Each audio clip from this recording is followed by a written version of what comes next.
안녕하세요. 저는 23학년도 경기체육임용에 합격한 최다희라고 합니다. 제 소개를 간단히 하자면 저는 대학교 4학년까지 운동선수를 해오다가 졸업 후에 1년 동안 공부를 하고 초수에 합격을 했습니다. 1차 점수는 90.17점이고 2차 점수는 컷에서 플러스 약 4점 정도로 최종 합격을 하였습니다.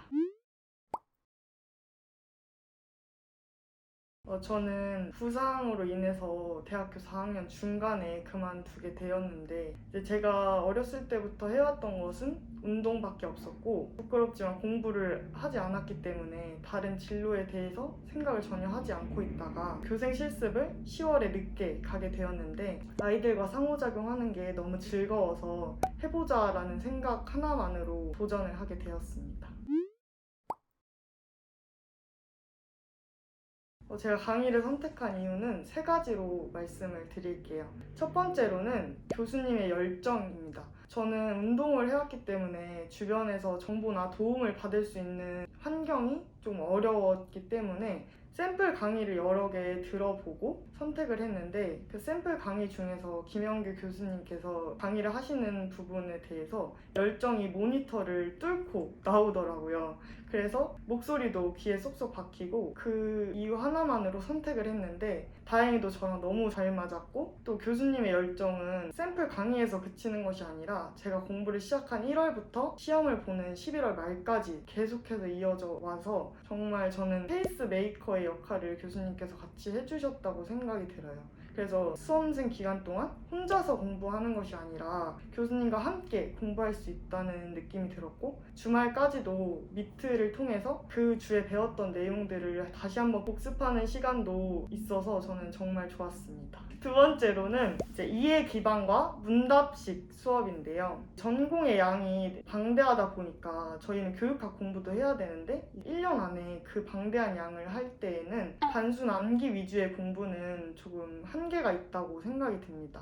그런데 김영규 교수님은 기초부터 탄탄히 하면서 이해 위주의 공부를 시켜주셨기 때문에 그 부분이 정말 좋았고요. 제 스타일이 또 이해가 되어야 머릿속에 들어오는 스타일이기 때문에 그 부분이 정말 잘 맞았습니다. 그리고 또 문답식의 강의는 교수님께서는 강의 시간에 이제 대답을 요구하는 식의 강의를 해주시는데 강의를 들으면서 제가 큰 소리로 제 목소리로 대답을 하면서 좀 더 수업에 적극적으로 참여하게 되고 더 집중하게 되면서 더 머릿속에 들어올 수 있었던 것 같아요. 그리고 세 번째로는 이거는 다른 강의에서는 찾아볼 수 없는 특별한 큰 장점이라고 생각을 하는데 질문을 언제든지 할 수 있다는 점이에요. 365일 내내 교수님께 질문을 드리면 한 5분도 채 되지 않아서 전화가 오세요. 그럼 이제 전화를 받으면 교수님께서 이제 제가 질문했던 거에 대해서 말씀을 해주시기 때문에 혼자서 공부할 때 어려움을 느끼는 부분에 대해서 해결이 가능했고 또 혼자서 책을 보면서 공부하는 것은 좀 한계가 있기 때문에 전문가이신 교수님께 질문을 하면서 도움을 많이 받았던 것 같습니다.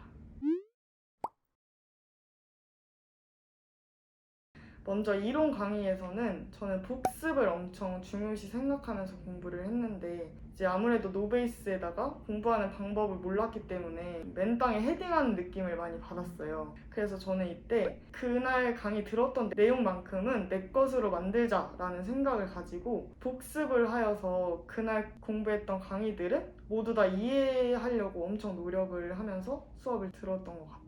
다음으로 이제 기출 강의에서는 저희 시험은 기출을 기반으로 문제가 많이 나오기 때문에 기출이 굉장히 중요한데 이제 교수님께서는 기출을 나침반이라고 설명을 해주셨어요. 이 뜻은 공부하는 방향성을 잡아갈 수 있다는 뜻인데 기출을 보면서 어떻게 공부해야 되고 어느 정도 공부해야 되는지 알 수 있기 때문에 이 강의를 들을 때 그런 공부의 방향성을 좀 잡아가는 데 초점을 두었습니다. 그리고 이제 제가 좀 당부드리고 싶은 말씀은 미리 풀어가셨으면 좋겠다는 말씀을 드리고 싶어요. 왜냐하면 스스로 미리 문제를 풀어보고 강의 시간에 교수님과 풀어보면 또 다른 시각으로 문제를 바라볼 수 있기 때문에 미리 풀어가보고 부족한 부분을 체크한 후에 교수님과 강의를 들으면 조금 더 도움을 받으실 수 있다는 생각이 듭니다. 그리고 저는 기출이 6월에 끝났었는데 그 6월 마지막쯤에 상담을 받았어요. 1대1로. 이 부분에 대해서 정말 많은 도움을 받았는데, 왜냐하면 이때 제가 조금 이제 나태해질 시기였고 제가 잘 가고 있는지에 대한 방향성도 잘 모르겠고 잘 하고 있는가에 대한 의문도 많이 들고 남들이 나보다 더 빠르게 가고 있다는 생각도 많이 들면서 좀 불안했던 시기였는데, 교수님과의 상담을 통해서 그런 부분을 극복하고 다시 좀 전환점이 되었던 계기가 되었던 것 같아요. 다음으로 이제 영역별 모의고사에서는 전 문제를 풀면서 단점을 확인한 후에 그걸 개선하는 곳에 초점을 두어서 공부를 했고요. 실제로 저는 문제를 꼼꼼히 읽지 않는 단점을 가지고 있는 것을 이때 발견을 해서 이런 단점을 보완하고자 문제를 풀 때 그런 연습을 하면서 했고, 또 이제 이때는 알고 있는 개념을 문제에 적용해 보면서 문제 풀이 능력도 좀 향상시키고 알고 있는 개념을 좀 더 단단히 굳히고 5개념은 개선할 수 있는 시기가 되었고요. 그리고 저는 이때 문제를 복기하는 것을 엄청 초점을 두었어요. 이제 흔히들 오답 노트를 많이 쓰시는데 저는 오답뿐만 아니라 정답으로 맞췄던 것까지 복기를 해서 거의 모든 문제를 2번씩은 봤던 것 같아요. 이 이유는 오답으로 틀렸던 것은 기억에 많이 남게 됩니다. 어쩔 수 없이. 근데 정답으로 맞췄던 것은 복기를 하지 않으면 금방 잊혀져 버리기 때문에 시험 상황에서 모의고사에 맞췄던 것을 틀려버리면 그것만큼 아쉬운 게 없기 때문에 저는 맞췄던 문제도 한 2번씩은 더 봤던 것 같아요. 다음으로 실전 모의고사에서는 여러 과목을 한 번에 풀어보는 시기이기 때문에 자신만의 전략이나 시간 분배하는 것에 초점을 조금 두어서 공부를 했습니다.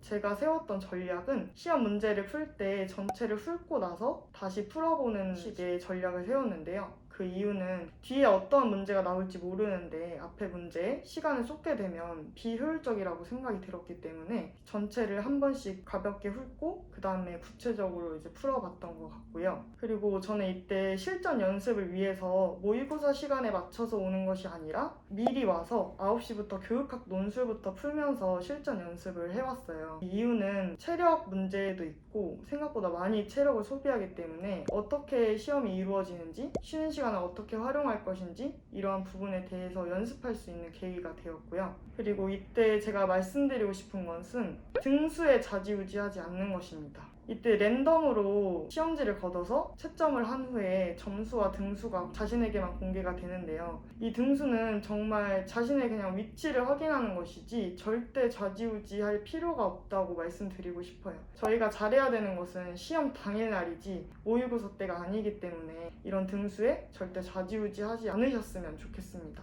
그리고 또 이때 마찬가지로 복기에 엄청 초점을 두어서 맞은 문제든 틀린 문제든 거의 2번씩은 봤던 것 같습니다.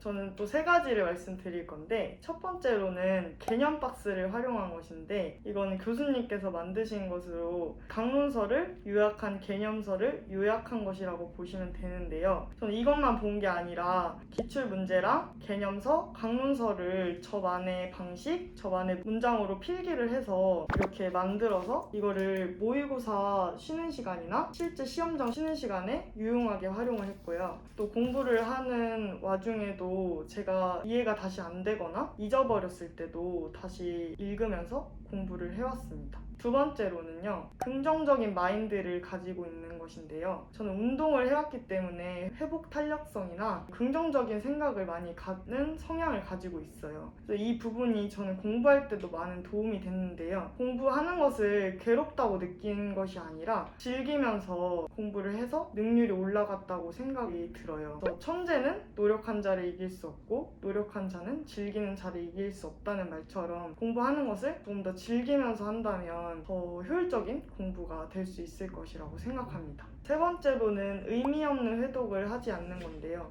저는 잊어버릴까봐 의미 없이 회독을 한 적을 단 한 번도 없습니다. 그래서 아까도 말했듯이 저희 양이 굉장히 방대하기 때문에 암기 위주의 공부가 한계가 있다고 생각이 들고요. 또 남한테 뒤처졌다는 생각이나 나 빼고 모두가 다 알고 있다는 생각 때문에 순간적으로 잘하기 위해서 암기를 하는 것은 시험에 시험에 전혀 도움이 되지 않는다고 생각합니다. 그래서 이해 위주로 개념을 완전히 자신의 것으로 만들어야 문제를 풀 때도 쉽게 적용할 수 있고 문제 유형이 바뀌었을 때도 잘 풀 수 있을 것이라고 생각이 들기 때문에 저희는 시험 상황에서 잘해야 되기 때문에 순간적으로 잘하는 것에 집중하시지 마시고 이해 위주로 공부를 하셨으면 좋겠습니다. 2차 팁도 3가지 말씀드릴게요. 첫 번째로는 만능 틀을 만드는 것인데요. 자신만의 방안이나 자신만의 만능 틀을 미리 만들어 놓는 것이에요. 그렇게 했을 때 어떤 문제가 나오든지 자신 있게 대답을 할 수가 있고 당황하지 않을 수 있기 때문에 이 만능 틀을 만드는 것을 좀 생각하셨으면 좋겠고, 두 번째로는 자신이 수업 실연이나 면접을 하는 동영상을 꼭 찍어서 스스로 보시는 건데요. 2차 특성상 스터디를 많이 하시게 될 텐데 스터디 1의 피드백뿐만 아니라 자기 스스로 동영상을 봤을 때 자신만 보이는 안 좋은 습관들이 분명히 있을 거예요. 이 부분을 꼭 동영상을 찍어서 스스로 반성하고 성찰하면서 고쳐나갈 수 있도록 하는 것입니다. 세 번째로는 실기 준비를 미리 하는 건데요. 특히 체조나 수영과 같은 단시간에 향상되기 어려운 종목은 1차 준비할 때 꼭 병행해서 같이 하셨으면 좋겠어요. 이제 1차 끝나고 나서 2차 때까지는 한 달 반 정도밖에 시간이 없기 때문에 이 종목의 실력이 향상되기가 어려워서 2차에서 높은 점수를 받기가 어려워요. 그렇기 때문에 2차도 꼭 생각하셔서 실기를 병행하셨으면 좋겠습니다. 먼저 첫 번째는 시험 상황에서는 믿을 건 자신밖에 없다는 건데요. 시험 상황에서 자신을 믿지 않고 흔들리면서 답안을 작성하지 마시고 꼭 1년 동안 열심히 공부했던 자기 자신을 믿고 자신 있게 답안을 작성하셨으면 좋겠습니다. 그리고 두 번째는 실수를 하지 않는 건데요. 이제 실력이 특출난 사람은 별로 없다고 생각을 해요. 실력이 다 비등한 상황에서 실수를 누가 더 하지 않느냐, 이게 중점이라고 생각을 하는데 저는 운동했을 때부터 느꼈는데 실수도 실력이라고 생각합니다. 그렇기 때문에 실수를 하지 않기 위해서 자신만의 전략을 꼭 세우셨으면 좋겠습니다. 그리고 세 번째는 지엽적인 것은 무조건 나온다는 것인데요. 이러한 지엽적인 게 나왔을 때 당황하고 자신이 풀지 못하는 문제에 집중하기보다는 자신이 풀 수 있는 문제에 꼭 집중을 하셨으면 좋겠습니다. 그리고 네 번째는 쉬는 시간을 잘 활용하는 것인데요. 이때 제가 제일 당부드리고 싶은 말은 전 교시에 나왔던 문제를 다시 보지 않는 것입니다. 저는 실제로 멘탈이 흔들릴까봐 전 교시에 나왔던 문제는 단 하나도 보지 않았고 제가 잊어버렸거나 부족한 부분만 개념 박스를 통해서 다시 회독을 하고 시험을 보러 들어갔습니다. 꼭 이 부분은 생각하셨으면 좋겠어요. 제가 전하고 싶은 말은 첫 번째로 교사가 왜 되고 싶은지 어떠한 교사가 될 것인지 생각을 해보셨으면 좋겠습니다. 이러한 교직과는 2차를 준비할 때도 굉장히 중요한데요. 또 이러한 생각 없이 그저 해야 된다는 생각만으로 공부를 한다면 의지가 약해질 수밖에 없다고 생각합니다. 그렇기 때문에 의지가 약해졌을 때 동기부여할 수 있는 생각이 필요하다고 생각해요. 저는 실제로 공부를 할 때 스포츠 교육모형을 학교 현장에서 꼭 사용하고 싶다는 생각을 가지고 의지를 다잡았던 것 같아요. 그렇기 때문에 선생님들도 꼭 학교 현장에서 자신의 모습을 생각하면서 공부를 하셨으면 좋겠습니다. 그리고 두 번째로는 남들을 따라하지 않고 자신만의 스타일을 가지고 공부를 하는 건데요. 합격 수기를 보실 때 합격생이 저렇게 공부했다, 이렇게 공부했다를 무조건 따라하시는 것이 아니라 자신의 스타일에 맞게 가져갈 것은 가져가시고 변경해서 가져갈 것은 그렇게 가져가시면서 자신만의 스타일대로 공부하셨으면 좋겠어요. 그리고 세 번째는 컨디션, 체력 관리를 꼭 하셨으면 좋겠습니다. 잠도 일찍 주무시고 아침도 꼭 챙겨 드시고 여름에 휴가도 다니면서 스트레스 풀 요소를 분명히 만드셔야 끝까지 지치지 않고 공부를 하실 수 있을 것이라고 생각해요. 저는 임용 준비를 시작하기 전에 도움을 받을 수 있는 환경이 되지 않았기 때문에 많은 어려움을 느꼈어요. 그래서 선생님들께서는 꼭 저와 같은 어려움을 느끼지 않았으면 좋겠어서 조금이나마 도움이 되고 싶어서 영상을 찍게 됐고요. 포기하지 않고 끈기 있게 끝까지 하신다면 분명히 하실 수 있을 것이라고 생각합니다. 지금의 힘듦을 견뎌내신다면 분명히 그 힘듦을 보상받고도 남을 결과가 따라올 것입니다. 중요한 건 꺾이지 않는 마음처럼 끝까지 포기하지 않고 화이팅 하시고 꼭 학교 현장에서 동료 교사로 만날 수 있었으면 좋겠습니다. 응원하겠습니다. 교수님 1년 동안 부족한 저를 잘 이끌어 주셔서 정말 감사드립니다. 진짜 합격하자마자 교수님 생각이 가장 먼저 났고 앞으로도 오랫동안 뵙고 싶어요. 감사합니다.